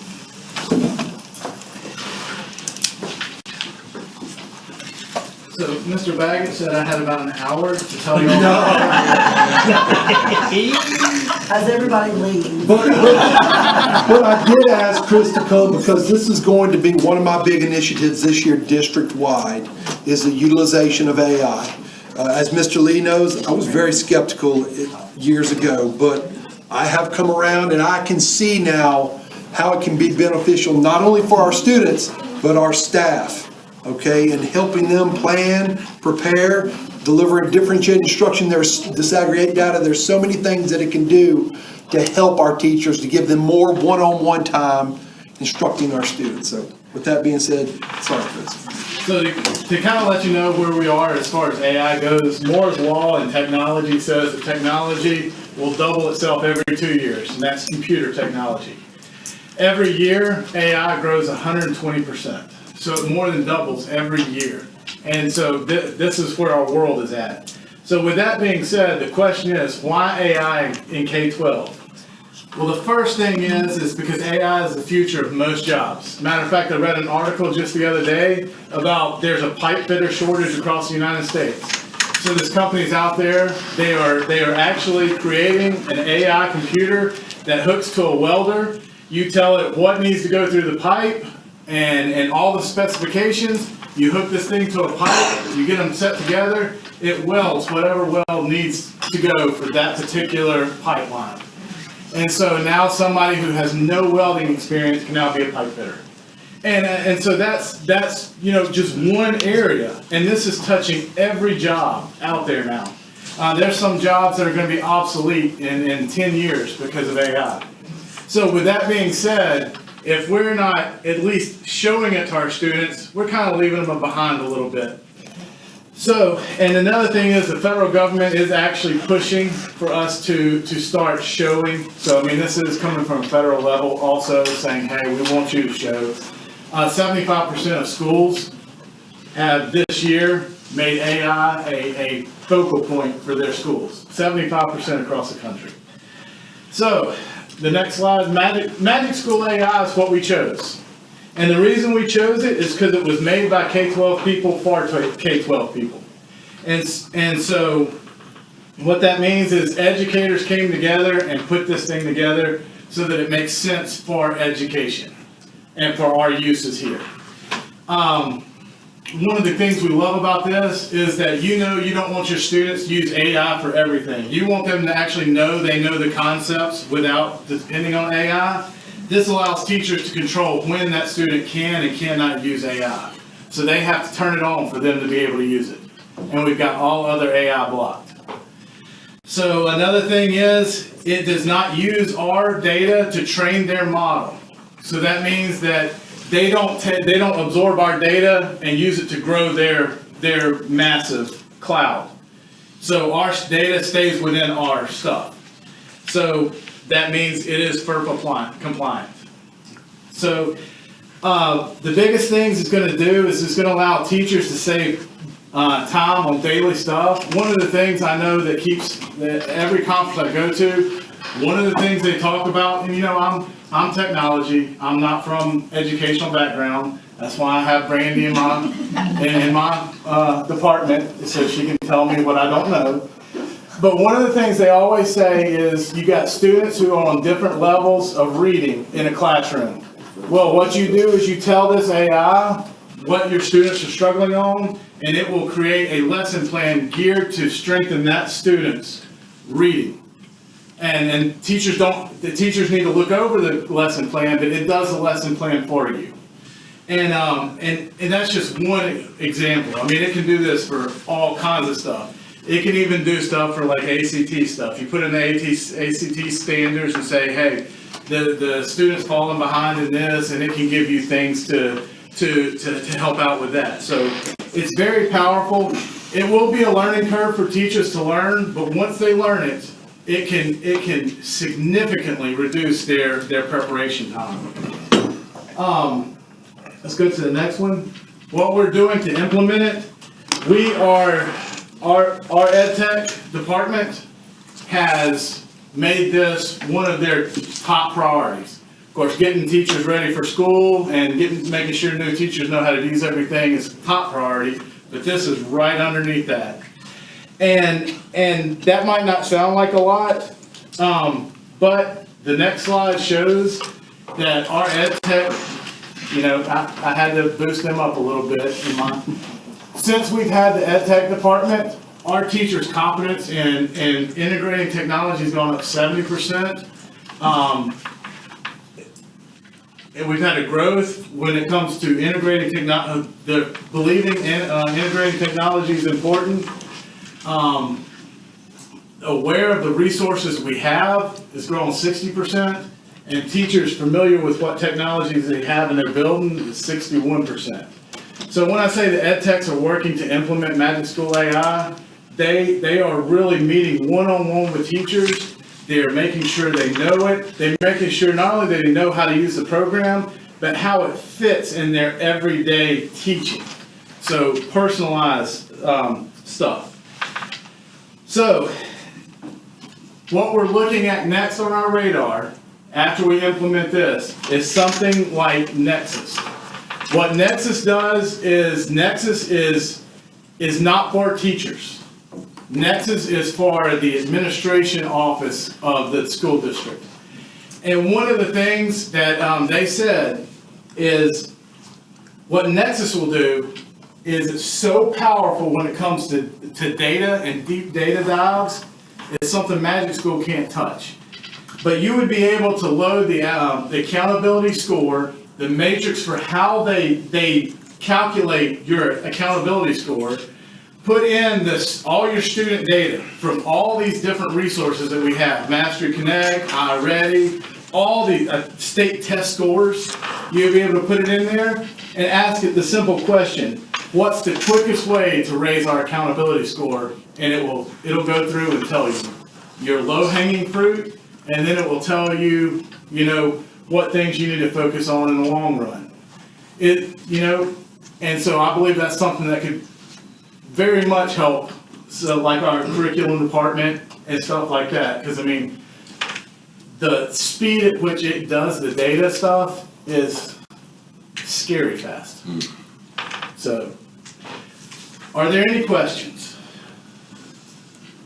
So Chris, I'm a huge advocate for AI. I have to ask the question, did you use AI to create this presentation? I didn't. No. No, it'll look a whole lot better if I have it.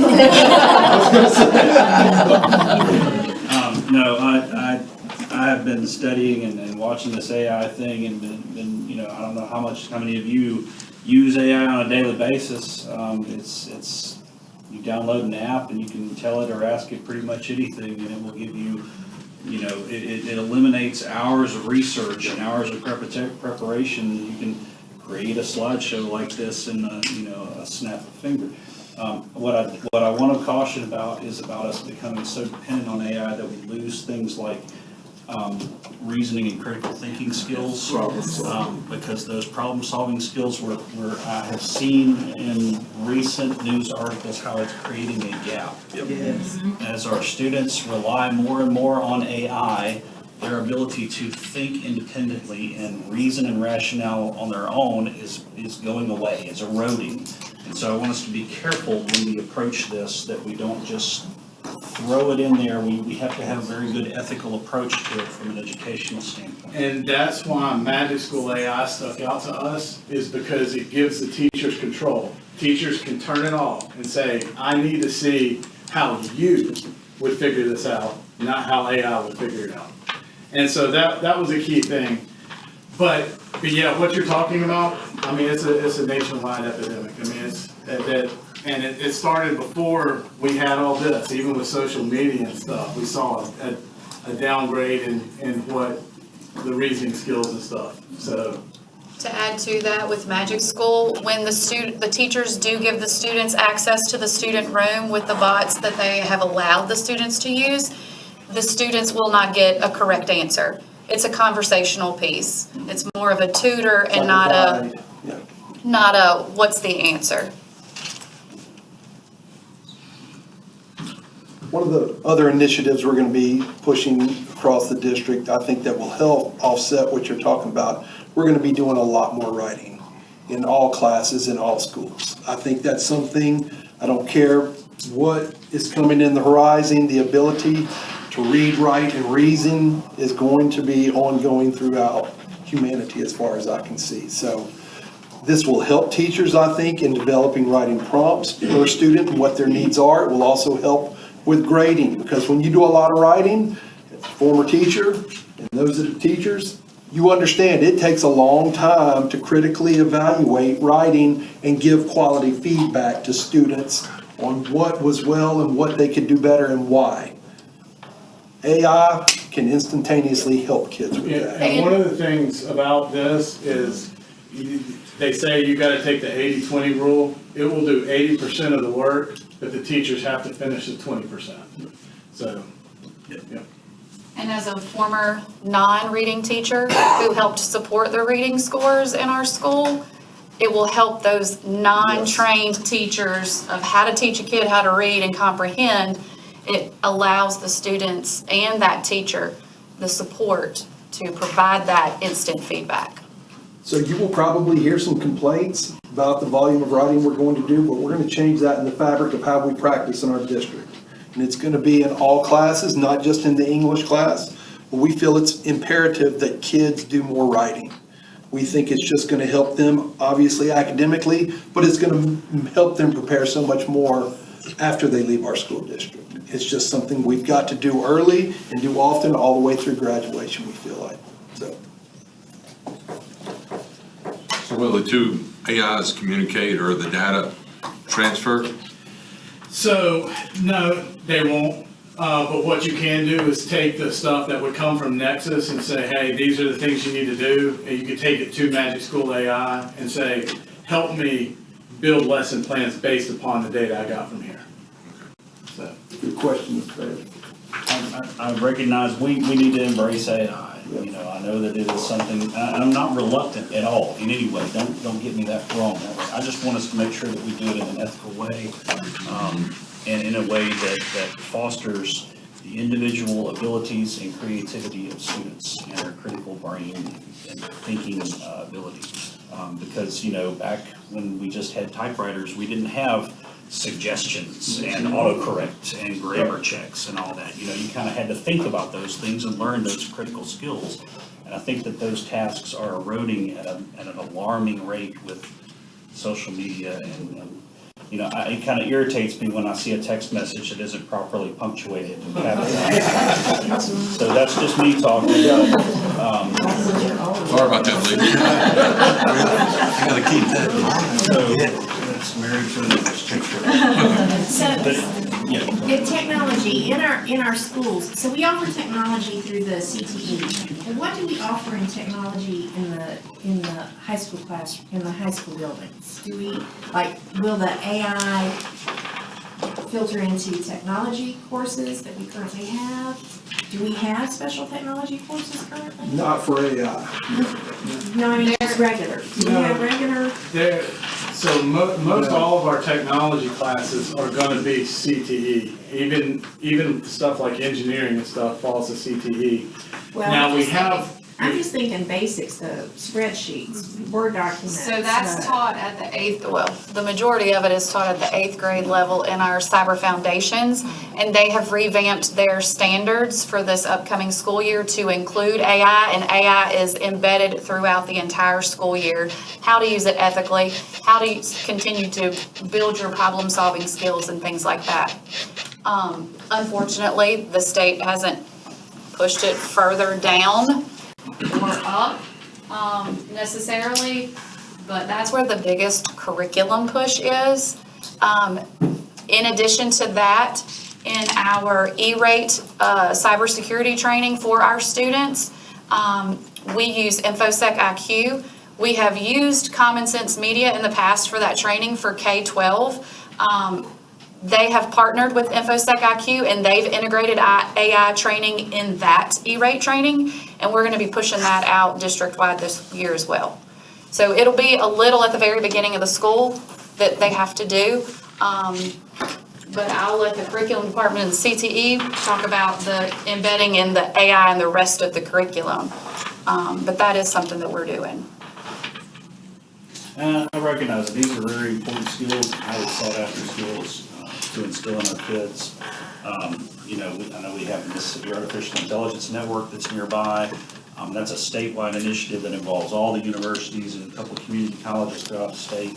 I know that we're building Amazon data centers in state to meet capacity and demand, and those are gonna need to have highly trained people that are here. So again, don't take my comments as if I'm against this in any way. I really want us to embrace it. I just want to make sure that we do this the right way, we partner with the right people, and get the best result for our students. You do it smart. Do it smart. Yep, I agree.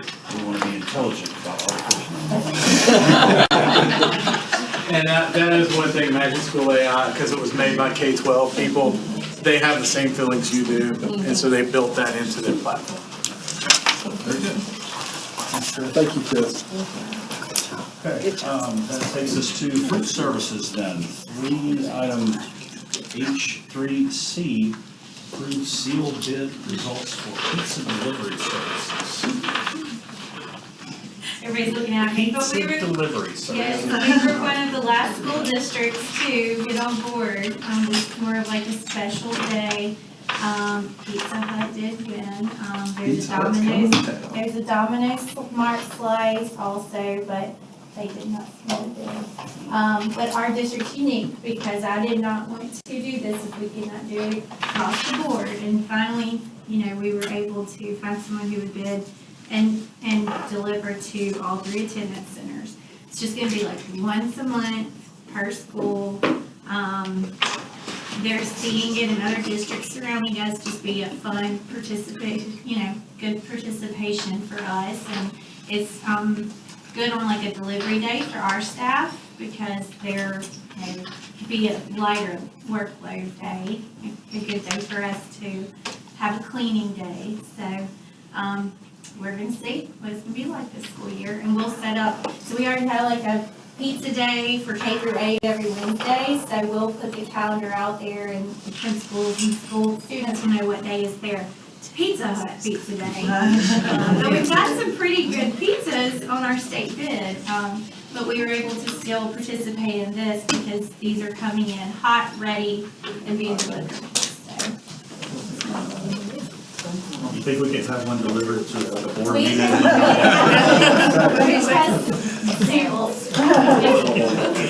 see, I thought it We'll was, see what we can do, Mr. See what we Lee. I thought it was gonna be like Jackie got a class and AI, I order a pizza, bring it in like Foley. Remember when he brought pizza in? Yeah, I can see We that. do have a policy. I thought that's what it was. But he walking in, oh, you know, he had to share a pizza. Okay. I need a motion to approve item H.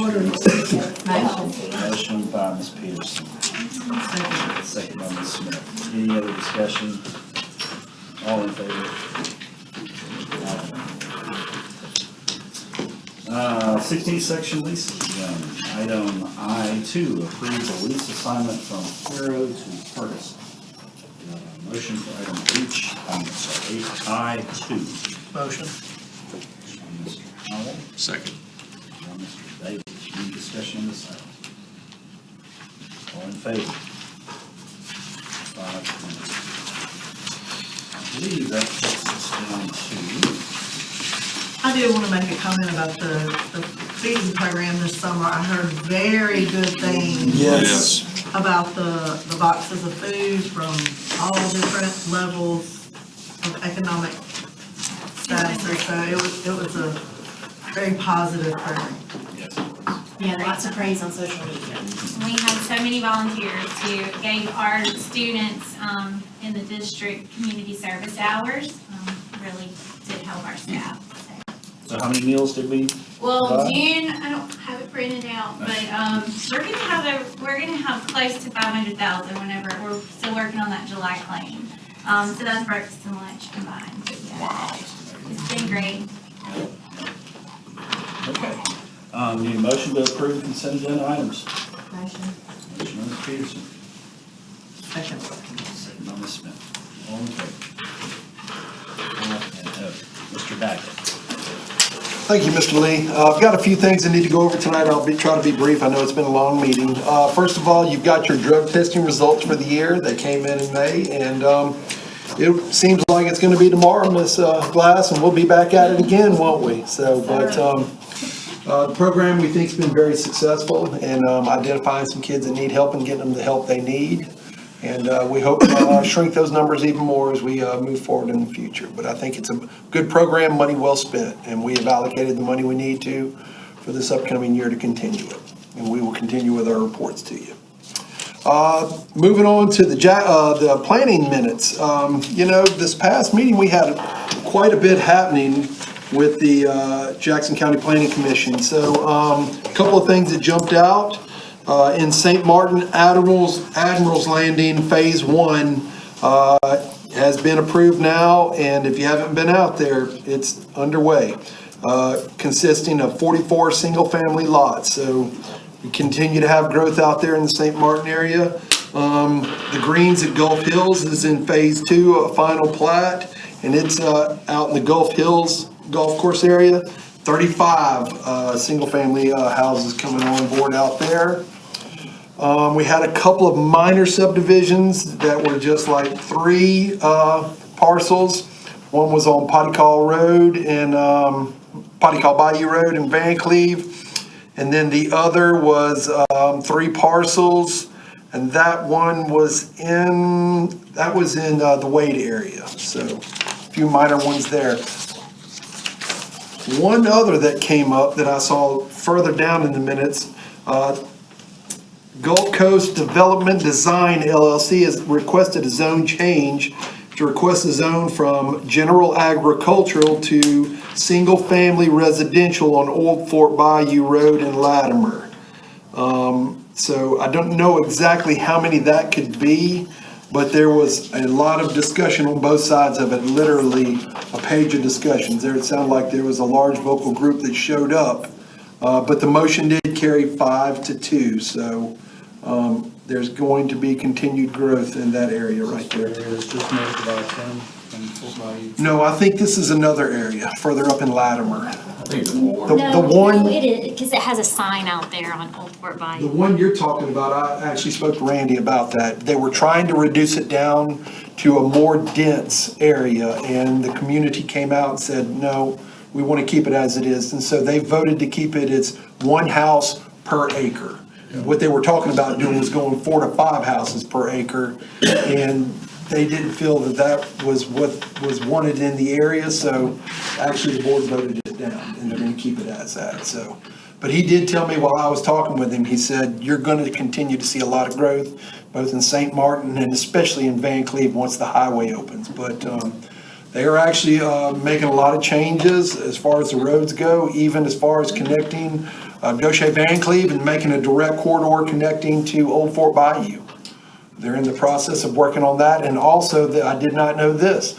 They are also in the process of working on a turn off of I-10 onto Old Fort Bayou. Yes, ma'am. Wow. I'd always been told that that was bird land there, you could not do it. He said that is not the case. He said, no, it's not gonna be done in the next 2 or 3 years, but that is coming. I've seen some drawings on that too, that tie in with, I think, a north-south connector for Ocean Springs that kind of goes into the Old Fort Bayou area. That's been a while since I've seen those drawings. Well, I don't know about crossing over the bayou, but he said from I-10, a turn off there, that would greatly open up a lot of acreage that y'all know is hard to get to sometimes, whether it's 50 or 57, those 2 exits. And you'll see growth in that area. Oh, absolutely.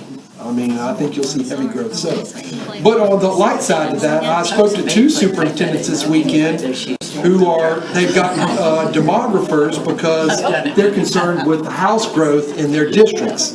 And the first thing that demographers told them is, don't calculate a new house as more students because that is not the trend anymore, which is obviously what we're seeing right now. Because I'm telling you, after riding through St. Martin at times, I have sleepless nights wondering where we're going to put all of these students.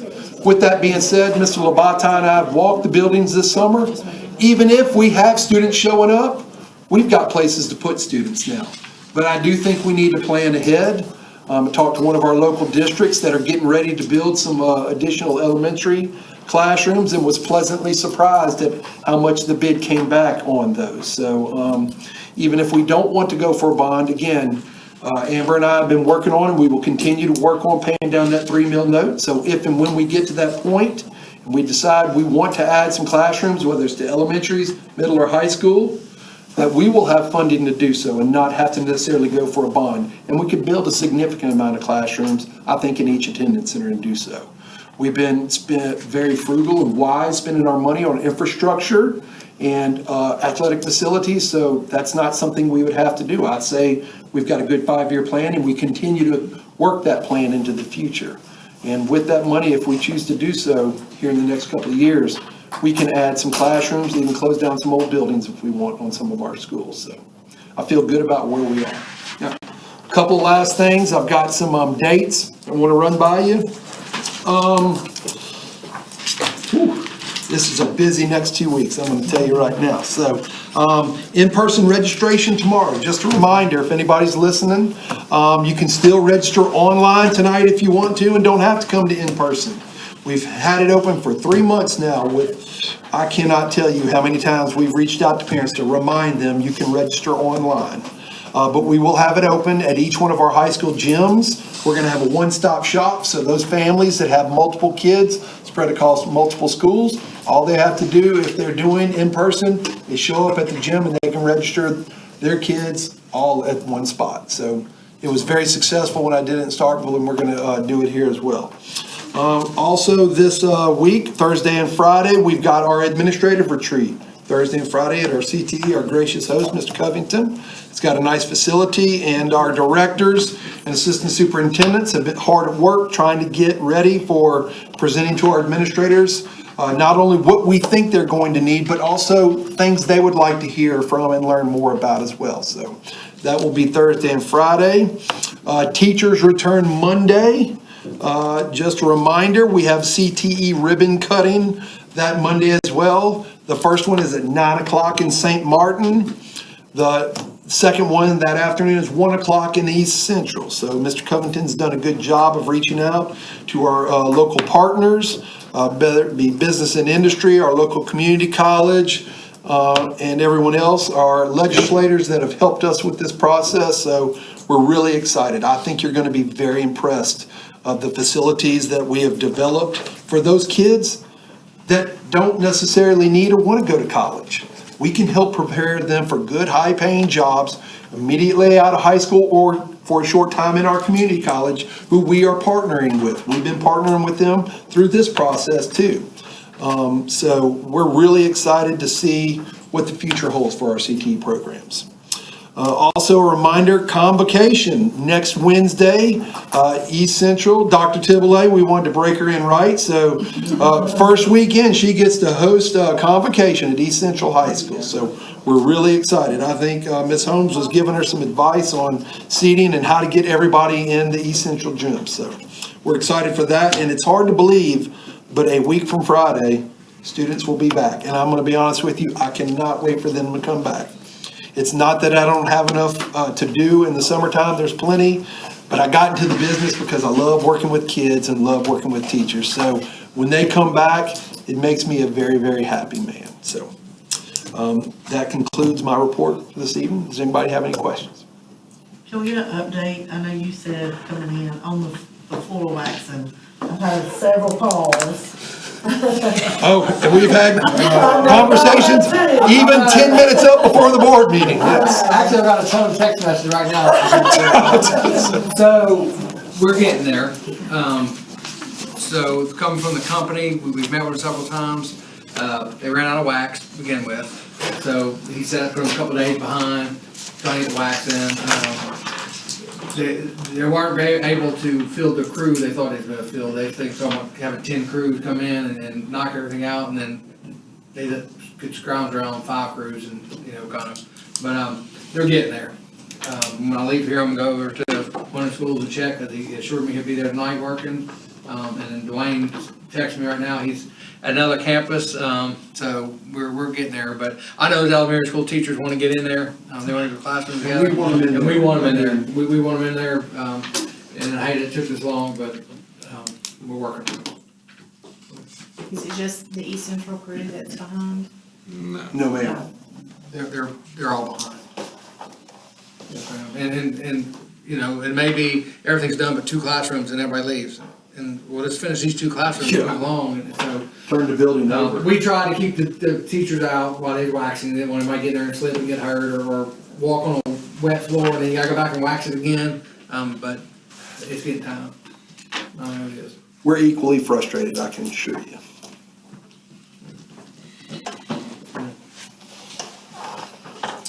Anything else?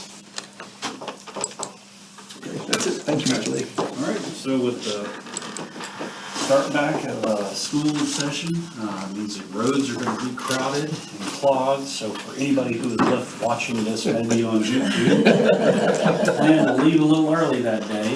Or if you have a student that you're bringing to car line for the first time, be patient. There's a lot of traffic issues we kind of sort out. And I will do a call out again this year as I did last year, reminding kids of that. All right, very good. Thank you, Mr. Beck. Okay, I need a motion to enter into closed session. Motion. Second. Second by Mr. Powell. All in favor? Thank you, everyone. We're in closed session.